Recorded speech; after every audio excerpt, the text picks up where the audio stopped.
What's up guys, and welcome back to the channel. I am so excited to have you guys back for the third part of my Life After Labor series in partnership with Pampers. This series has been amazing because I've been able to take you guys along my labor journey and do a Q&A with my aunt in part 2, where we got really deep into what it's like to give birth at a hospital, especially here in America.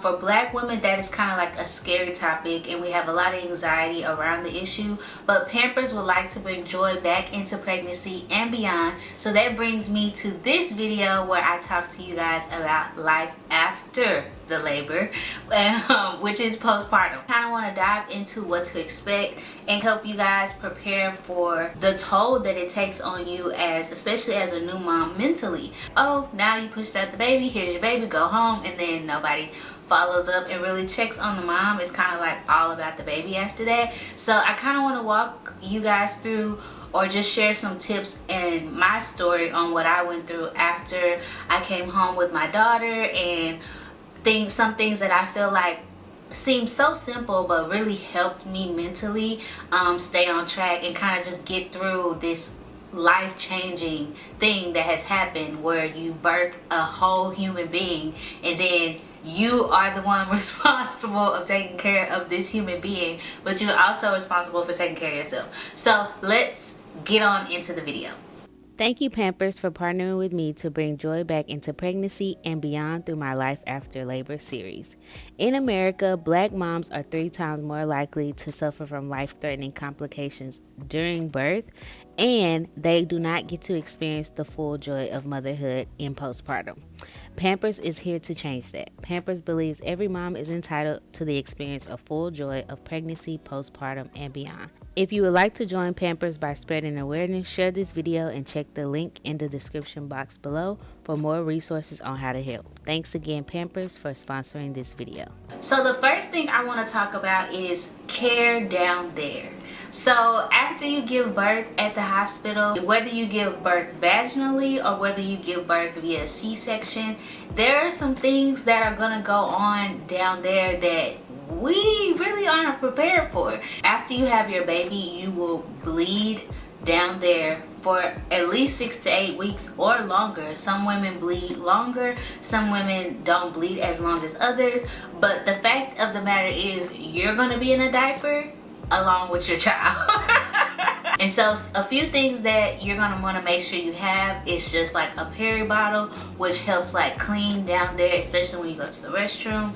And then make sure you have your own postpartum underwear, and I would say wear comfortable clothes around the house that make it super easy to like take care of yourself and change out anything you need to change in the bathroom, and then slip on something real cute, real comfortable. One of the things that really helped me like feel good about myself is to purchase like cute lounge wear. It was like a solid color or like whatever, just to, you know, refresh and look like something. I think that did wonders for me mentally, because I looked forward to getting ready for the day, even though I wasn't doing much. So with my 4 a.m. pumping session, my daughter would still be asleep, my husband would still be asleep, and I would just take that time to like get myself ready for the day, change out of my pajamas and put on like another set of pajamas. But even though they were both loungewear or pajamas, it made me feel more comfortable, more refreshed, and that gave me some, you know, me time to myself at those early hours in the morning.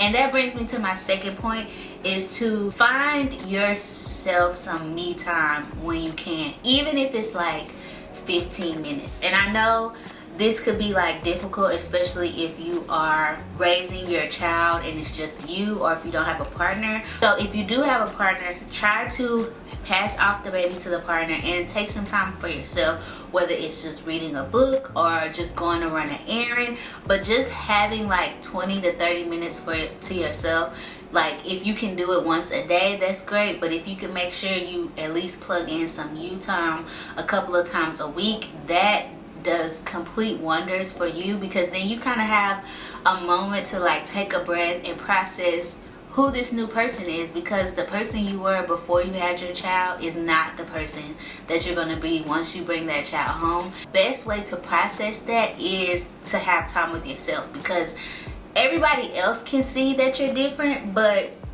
you know, you kind of have like this internal battle of wanting to get back to the old you or trying to understand the new you. And so I think having moments here and there where you kind of can just be with your own thoughts really does help process the new journey of motherhood. Now, when you bring that baby home, there is a lot going on. Those first like 2 to 4 weeks is like you're a zombie. You're like barely eating, barely sleeping, the baby's crying, the baby needs to eat every 2 hours. Every 2 hours, included in the middle of the night. One thing that really helped me and my husband is we worked in shifts in the night, and so I think that really helped me get sleep, and it also helped him get sleep. So the way that working in shifts works is that one person takes the first half of the night, and then the other person takes the other half of the night, and so that way each person is guaranteed at least 4 hours of straight sleep. And so I did my research, like I said in my previous video, that I did a lot of research while I was pregnant, and one of the things that I came across is that sleep, taking turns, like you know how some people say if the baby cries it's your turn and then it's my turn, taking turns actually causes both of you to not get sleep, because you keep exiting that important sleep cycle, like right when you fall asleep, there's a part of your sleep cycle that if you keep interrupting it, you're never really getting any rest. And so instead of taking turns, doing the shifts really helps both people get rest. So Robert, my husband, he took the first half of the night, which was like 8 p.m. to 2 a.m. And then I took 2 a.m. to 6 or 7 a.m. And it just worked for us because I was already getting up and pumping like right at the time where his shift ended. It was time for me to pump, and so it worked out perfect. Like I would be pumping and then he would be wrapping up his shift, and then I would feed her on my breast if like he didn't have milk ready or whatever the case. I would go ahead and feed her, put her down, and then I would wake up at 4 for my next pumping session, 4 or 5, and then I would just already be up for the day. That just worked tremendously for us. Another thing that helps tremendously, I didn't think it would make this big of a difference, but I rave about it now. So having diaper baskets in every area of your home, game changer. So when you set up your kids' nursery, a lot of parents are like, oh, we're gonna set up this changing table, and we're gonna, like, whenever the baby needs a diaper change, we're just gonna come in here and change the diaper. The more stuff that you can access from wherever you are, the better, because you're just, like I said, you're a zombie. Like you don't want to think too hard, you know. You don't want to think too hard about like where is this, where is that. You want to kind of have like little pockets of things throughout the house. So one thing that we created, which I'm so glad we did, was diaper baskets in every area in the house, and each diaper basket had a row of diapers, some wipes, a onesie, and socks, and like diaper cream. And so we had that in every room, and whether I was in the living room, whether I was in my office at the time, one of our rooms was like the office / nursery area because she was sleeping with us. So whether I was in that room, the living room, or our room, I had access to everything I needed. I didn't have to run off to another room to go get something. Saved so much time, and you don't think about it, but when you have to think about where things are and a baby's crying and your boobs are leaking and you haven't ate and you haven't slept, like that little thing can send you past a breaking point.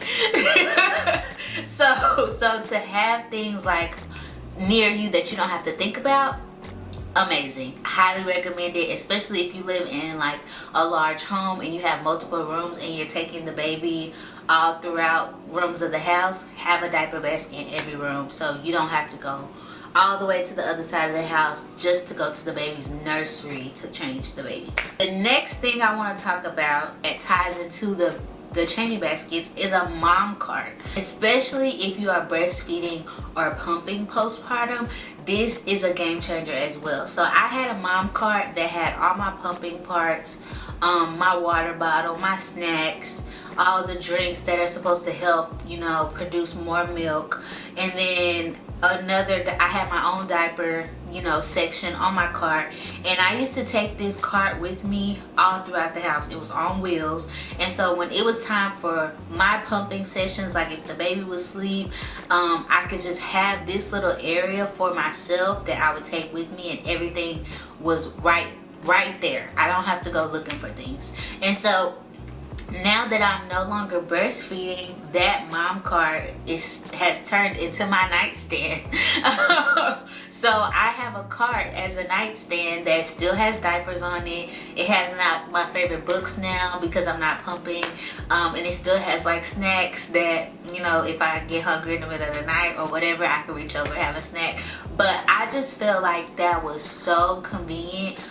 Because there's just so much to keep up with in your head, like especially if you're breastfeeding, pumping, and you gotta change the baby, change yourself, like so much going on. So to have all my things just in one place where I could find it, great, game changer, and did wonders for me mentally because I didn't have to think about it as much. One thing that me and Robert decided to do while I was pregnant is limit visitors within the first 4 to 6 weeks. We only allowed our parents to come to the house. We didn't allow our siblings, no cousins, no aunts, no friends, nothing. The first month it was just me, my husband, my baby, and then our parents would drop in. And even when they would come, there were rules in place, like you're either coming to like help with the laundry, feed us, or give us a relief, but we're not here to entertain you in any way. And I think that is really important to let your family and friends know that ahead of time. It was very beneficial for us because it allowed us to bond with our daughter without, you know, a lot of outside opinions or a lot of people like, oh, do this because I did it this way when you were a kid, or like I do this with my kid or whatever. And I get that a lot of people want to give you helpful advice, but like as a new parent, when you already feel like you don't know what the heck you're doing, you don't want anybody reinforcing that you look like you don't know what you're doing, like, you know. And so I think that first month with just us being home with her allowed us to, you know, kind of do things our way, to learn her, to get to know her, bond with her, and to just like get to know each other as parents. Like me and Robert, we have been together since I was 17 years old, but we don't know each other as mom and dad. We just know each other as two individuals. So it just allowed us as a family to bond together. And so I would highly recommend limiting visitors during that first 4 to 6 weeks, so you can just have that one-on-one time with you and your child, and you and your spouse, and just you guys as a family. And then the way that friends and family can help you if they're not visiting is to start a food train. One of the things that really helped us during the postpartum stage is having meals ready to go. Me and Robert cooked 2 meals and put them in the freezer before postpartum, so we had our own meals that we had prepared, but we also had friends and family delivering us meals or cooking for us for like that first month. I don't think we had to think about eating at all, and so that helps so much because the less that you have to do up here, the better. Okay, last thing that I want to touch on is mental health and postpartum depression. So I didn't personally experience postpartum depression, but I did experience a transformative time period, like where it was just like mentally I was like, what am I doing, like what is going on? One thing that really helped me out a lot is after that first month I decided to ease back, you know, into like my hobbies and like things that I love. So I started reading during my pumping session. I started working part-time in my business. I'm a photographer, so I kind of can set my own schedules. Communicating with my partner whenever I was feeling like oh my gosh, like this is tough, especially during that first 2 weeks, because I was struggling with producing milk for my daughter the first 2 weeks. When we were at the hospital, I actually wounded, like when we were trying to do the latch, my right nipple was like scarred and bleeding. And so it was like, I want to feed my child, but I'm also like wounded. I know I'm not a bad mom, I'm a great mom, but like this is so hard. I feel like we have this standard put on us that like we can do all things, we can be all things, like we're like superwoman. But during that time period, you don't want to be superwoman. You want to reach out to the village of people that you have around you.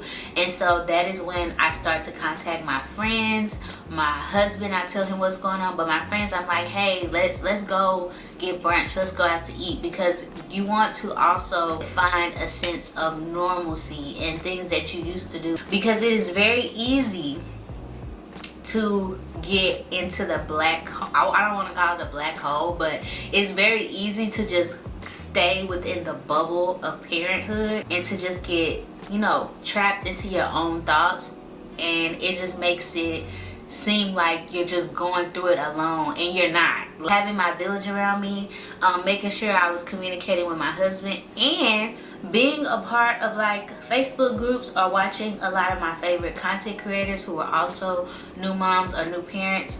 The Facebook groups really help. So like if you are expecting, go on Facebook and look up like your due date. If you're having a baby in September or October, you can look up September 2022 baby or October 2022, and there are a bunch of moms in these groups who are having their children around the same time that you're having your child, and so it can make you feel a part of a community. And a lot of these moms would post like their struggles with breastfeeding, or like if their baby couldn't get any sleep, or any apps that was helping them track feedings or anything like that. And so I felt like putting myself into different communities really helped me get out of my own head and let me know like, okay, this is normal. I'm not going through this by myself. I'm not the only person going through this. And so that helped me out tremendously. So I would highly recommend you to find your community. So if you do not have a spouse, make sure you're in those Facebook groups and find you like a virtual community, or if you can, reach out to your friends and family. So those are my tips on postpartum and what to expect when you bring that baby home. Just a quick update, I have now been a mom for 1 whole year. So my daughter just turned 1. The first year has been so amazing. If I could tell you guys anything or give you any advice from experiencing motherhood for 1 year, I would just say the days are long, but the years are short. I feel like this year flew by. I feel like I just blinked and oh my gosh, I have a 1-year-old. But I remember those long nights, those long days, and I just felt like, oh my gosh, how long is this gonna go on? And it doesn't go on forever.